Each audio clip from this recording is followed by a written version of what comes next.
سیدنا عثمان بن عفان رضی اللہ تعالیٰ عنہ کہتے ہیں کہ میں نے رسول اللہ صلی اللہ علیہ وسلم سے سنا، آپ فرماتے تھے جس نے شام کو 3 بار یہ دعا پڑھ لی اسے صبح تک کوئی اچانک مصیبت نہیں آئے گی۔ بسم اللہ الذی لا یضر مع اسمہ شیء فی الارض ولا فی السماء وہو السمیع العلیم۔ اللہ کے نام سے، وہ ذات کہ اس کے نام سے کوئی چیز زمین میں ہو یا آسمان میں نقصان نہیں دے سکتی، اور وہ خوب سنتا ہے اور خوب جانتا ہے۔ اور جس نے صبح کے وقت 3 بار یہ دعا پڑھ لی اسے شام تک کوئی اچانک مصیبت نہیں آئے گی۔ راوی نے بیان کیا کہ اس حدیث کی روایت کرنے والے ابان بن عثمان کو فالج ہو گیا تھا، تو ان سے حدیث سننے والا ان کو تعجب سے دیکھنے لگا کہ پھر یہ فالج کیوں کر ہو گیا؟ تو انہوں نے کہا کیا ہوا؟ مجھے دیکھتے کیا ہو؟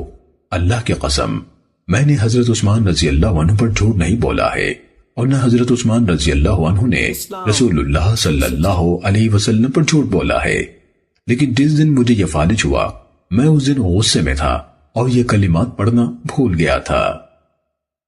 سنن ابو داود حدیث نمبر 5088۔